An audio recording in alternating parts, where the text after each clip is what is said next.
We don't care about that. In the late 19th century, when the Ottoman Empire is beginning to sort of falter, they picked up on this language. And in fact, in 1896, I can't remember the Sultan's name, the Caliph of the Ottoman Empire issues a history of, or has arranged to be written, a history of the Crusades, which is the first history of the Crusades ever written by an Arabic or a Muslim writer. There were no histories of the Crusades in the Middle Ages. They didn't care. They won. They pushed the Franks back into the sea. And there are, by the way, histories that mention it in the Middle Ages, but as part of the larger history of the Muslim world, which was bigger, more powerful. They saw the Crusaders as a temporary threat. But the idea gets into these Muslim propagandists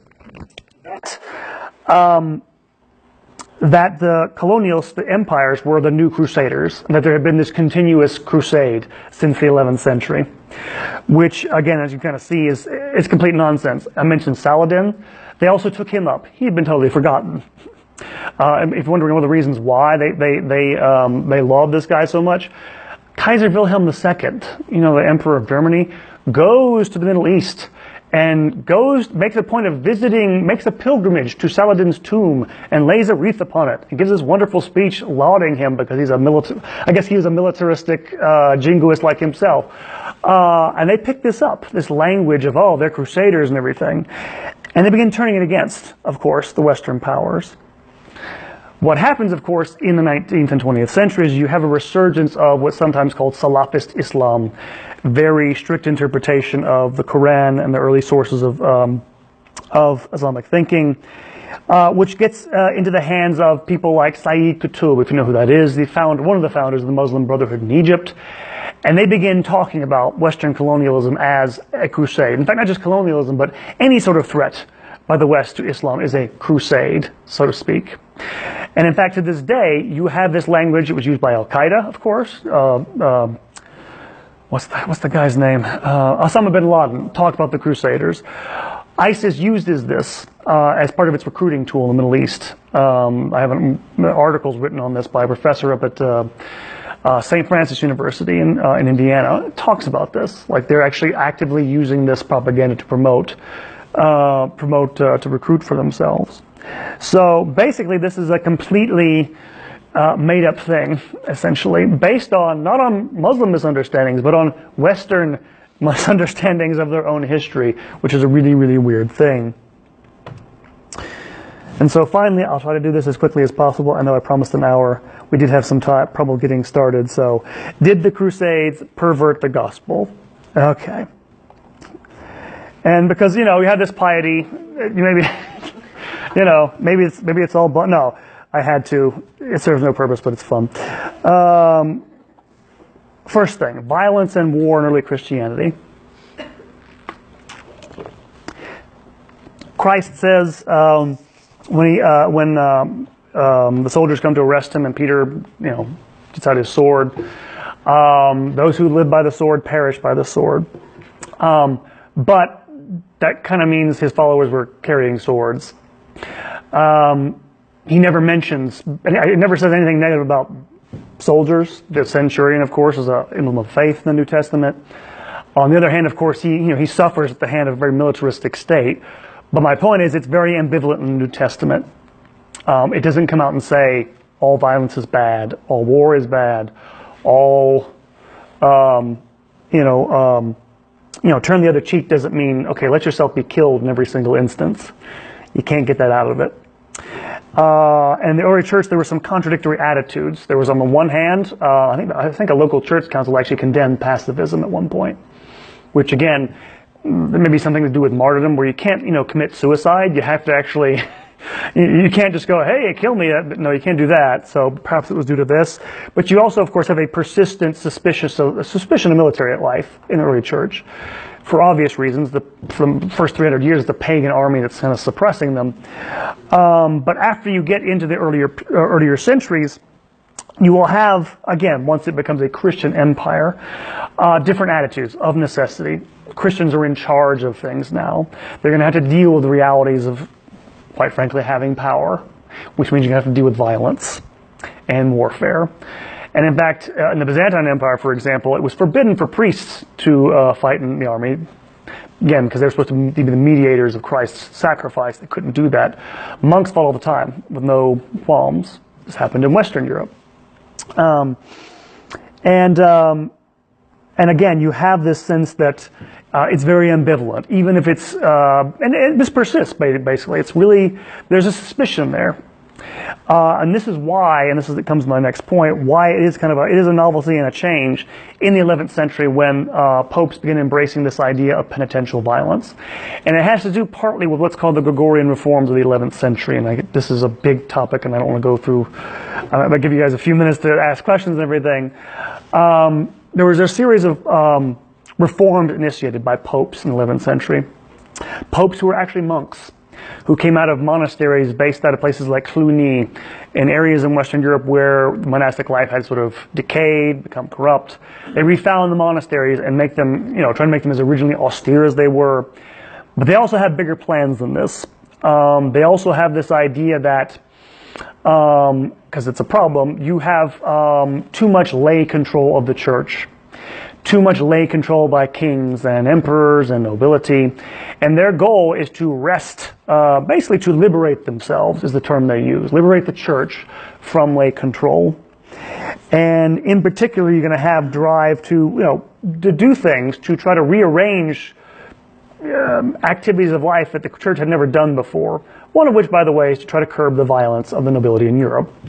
This is, if you've ever heard this, it originates in France.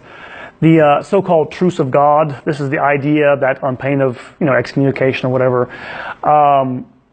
nobility were supposed to only be able to fight on certain days, hence the truce of God. It was an effort to curb violence. It never really worked all that well, but at least they tried. But my point about this is that it suggests a means of trying to, how can I put this, again, to come to terms with the violence in a society in which they had to run it, and it was supposed to be Christian. If you like, you can see the whole idea of knighthood as being an effort to Christianize these people who were obviously on the borderline in terms of their actual way they lived their lives. And this is where you get sometimes the charge that, well, all they want to do is get rid of these, violent people from Europe. And yeah, that was Urban II, I should say, the Pope who called for the First Crusade, certainly did understand these people. He was an aristocrat himself. He knew how violent they were. But it was also a legitimate means of trying to tie them more firmly to the penitential system of the church. Trying to bring into the church's life an aspect they'd always been suspicious of, the military. And this is also, by the way, this relationship, because I mentioned these popes, it becomes bigger than just this movement. The next several centuries are eras of reform. It's actually, in connection to this, I want to mention this because it's actually important for later history. It's Innocent III, the Pope who is the instigator of the Fourth Crusade, which was such a disaster, who was the first Pope to, again, he actually tried to get the clergy to provide, material for crusaders to go. He was the first Pope to grant indulgences for people who didn't want to go to the Holy Land, so they provided money instead, or provided money for someone else to go. That's where the whole idea of indulgences as sort of getting out of your actual act of penance comes from. Which we're going to get to the Reformation eventually in this. That's where that starts, and it was not meant to be, by the way. But it, of course, can be easily abused, which it was, of course, going forward. But it's tied into with this drive to assert the church's control over a society which they think of, and they're right, it's very disordered, it's chaotic. They want to bring that to bear on this part of society. The other thing to mention about a possible perversion, you people usually bring up the sack of Jerusalem. Mainly because the depictions we have of it, the accounts, are really, really horrific. People wading through blood up to their knees and slaughtering everything in sight. And two things to remember about this. The first thing is that the rules of siege warfare in the pre-modern world, because it's pretty much everywhere. It's not a Christian, Muslim, it's not a religious thing. If you give basically the people you're besieging a chance, okay, you reject our terms, we have a free rein to do what we want. That's that's explicit, basically. This happens, by the way, between Christian armies, Muslim armies, and it's not good, it's awful, but it doesn't mean that what the Crusaders were doing was necessarily that different than, for example, I mentioned Saladin, the Mamluk Sultan of Egypt, who it's the 1230s. He takes a city called Arsaf, in which the Knights Templars are governing the city, lay siege to it. He's one of the ones who begins to kick the Crusaders out of the Holy Land. He gets them to surrender, promises them safe passage, and then immediately executes the entire lot of them after giving his oath. Again, this happens a lot in siege warfare. And then, of course, there's just the sort of psychological tension built up by the besiegers. This may have happened in the case of the Crusaders. They've been in danger for weeks. They may have just gone berserk anyway as a natural reaction. So, again, not to excuse it, but to explain it. Oh, and one other thing about the sack of Jerusalem. All the accounts we have are much later. They're all by clergymen. And some people have pointed this out, that there may be an element of exaggeration in their accounts. Why? This sounds bad, but the whole idea is that this war sort of purified the city by getting rid of the Muslims. So they might have, and they're biblical, by the way, Old Testament precedents for this. They may have the idea that it makes the victory seem that much more, providential, which, by the way, I'm sure they didn't have to exaggerate that much. I'm pretty sure it was pretty bad, but it's something to keep in mind. Then we come to the military orders, who, again, I think this is actually more of a Protestant objection.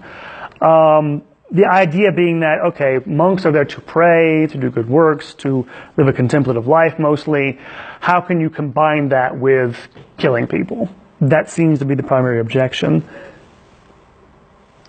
As I kind of mentioned before, I've only glossed over this, and I promise I'm getting you out of here by 8:30. Hopefully no one here actually cared about the Chiefs game, so that's good. Where was I going with this? Oh, yes. The military orders, of course, start with the Knights Hospitallers, who they started out, as the term indicates, basically providing care for the sick, the dying pilgrims who came to Jerusalem. They operated a huge hospital. I think it had like 600 beds in the 11th century. Pretty amazing size and scope, and had a big staff and everything. They were slowly turned into a defensive force as Jerusalem kind of came, under attack.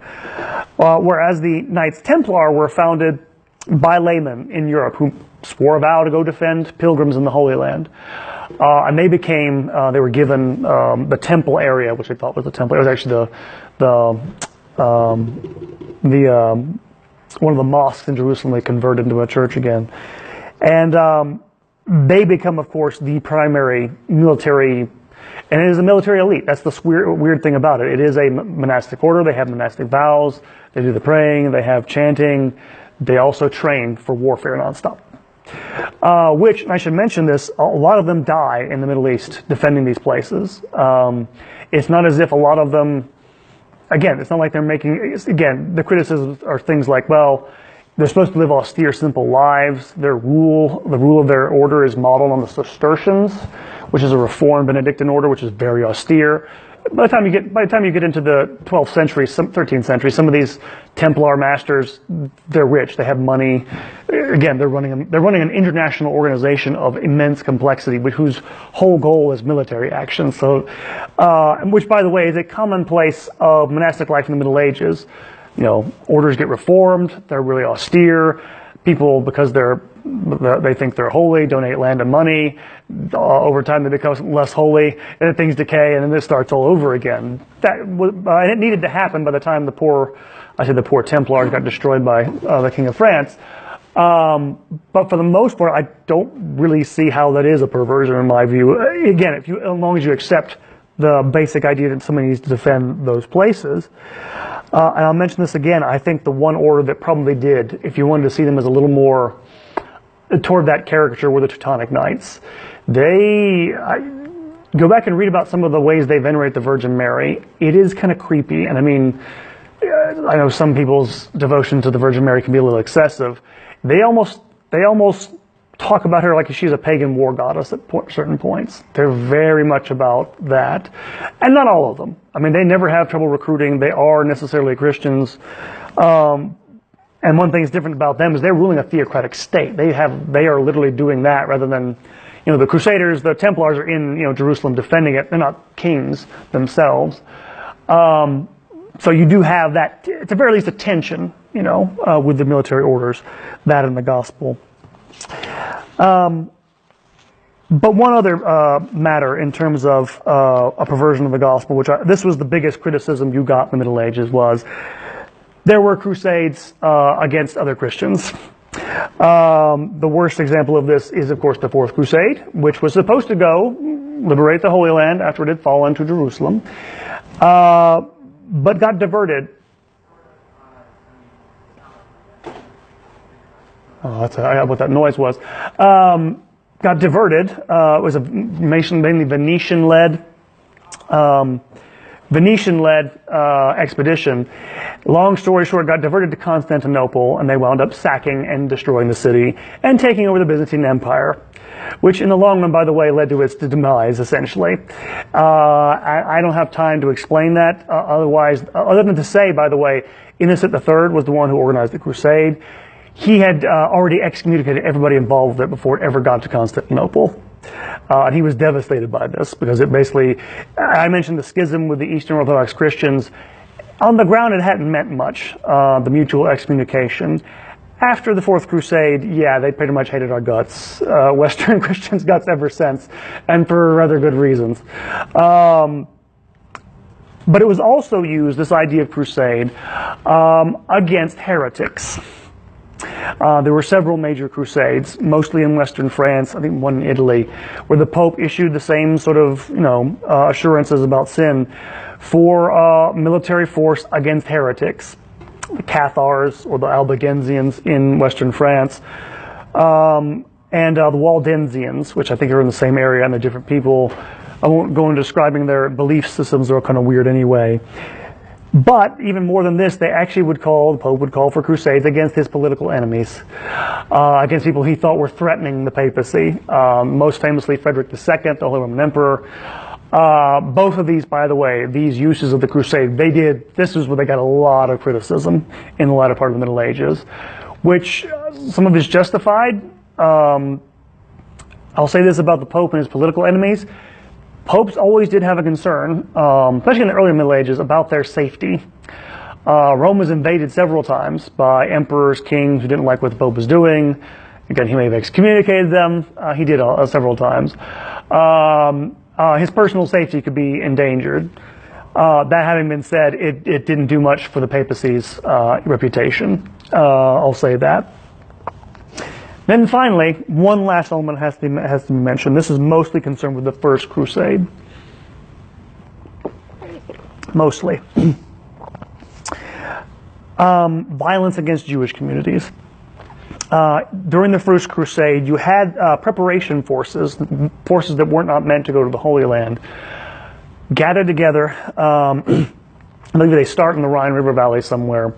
And again, it's kind of murky what happened, but apparently the preaching of the clergy of the Pope, again, the idea to go take up the cross against the infidel, apparently led some of these people, and this turns into a mob. It's not just soldiers, it's a lot of people just coming out for this, to apparently identify infidels with Jews, and apparently in their minds they couldn't make a distinction between the two, and hey, the Pope's been telling you to go take back, whatever from these infidel Muslims who are, opposing Christians in the Middle East. Hey, we have these Jews who are doing this here in Europe. So they go around attacking Jewish communities in German cities along the Rhine River Valley, Speyer, Mainz. Some places they slaughter people. Some places they forcibly convert them. Some places the Jews are protected by the bishops. They try pretty much in every city, the bishops do, to their credit. This is not an official policy at all. There wasn't a whole lot, unfortunately, the Pope could do at this point once he'd let all this stuff loose. And in fact, they got so out of hand, they actually made it through German territory into Hungary, where Hungarian knights who were assembled at the behest of a Hungarian cardinal stop and then wipe them out, actually, from going forward.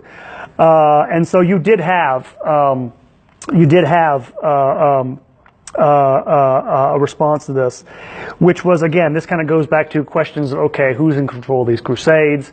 Again, a lot of times popes would call for them. They weren't necessarily in control of them, as you kind of saw with the Fourth Crusade. the potential for abuse was always there, is my point with this type of military expedition. So, okay, about an hour, but not too much more than an hour. 4 takeaways. So we had those 4 questions, right? First question, what's a crusade? And so we can say it's probably a defensive penitential war, especially for holy sites or holy places, right? Again, there's some fudging there. It's not totally that, but and I think, by the way, certainly most of the expeditions to the Middle East, I think they can be justified on those terms. It's not necessarily not modern terms perhaps, but definitely contemporaries thought that, and some of them were, of course, defenses of Christian states in the Middle Ages. Second question, were they motivated by Christian faith? Yes. I don't think there's any doubt about it. You can now, if you're a modern Christian, if you're a Protestant or whatever, maybe you're a Catholic, maybe not a true religious faith, maybe it's not a good version, but it's certainly they're motivated by a genuine desire for. This is the thing, it's related to their salvation. They know they're sinful people. This is a way they're trying to sort of make up for what they've done. Third, the charge of colonialism is a result of anachronism. It is simply anachronistic to conflate the 19th century colonialism with the Crusaders. And this is, by the way, again, I can't stress, this isn't a Muslim problem. This is a Western, maybe modern secular problem where they're confusing these things. Even though it has gotten into the Muslim world, it's not really accurate at all, of course. And then finally, what can we say about warfare of this sort and the Christian faith? I think you can make the argument that these wars were not intrinsically bad. They were not intrinsically evil. War, I don't think itself is intrinsically evil. I don't think you can get away with saying that. I don't think what's revealed in the Bible and sacred tradition allows us to make a definitive judgment about that. That having been said, it's pretty clear that, well, this is, by the way, for any society, war is always problematic because you may have a just cause. You may have an opponent that needs to be stopped, even with potentially violent, lethal force. The problem is this almost always winds up causing the death of innocent people. And that's why I think I would defend in the main the Crusades. But as with most things, I rue its extension so far and so wide. And that's how, if I was, talking to somebody and they asked about the Crusades, these are some of the answers I would give them. So, that is what we have for you tonight. Before I leave, again, you can stay.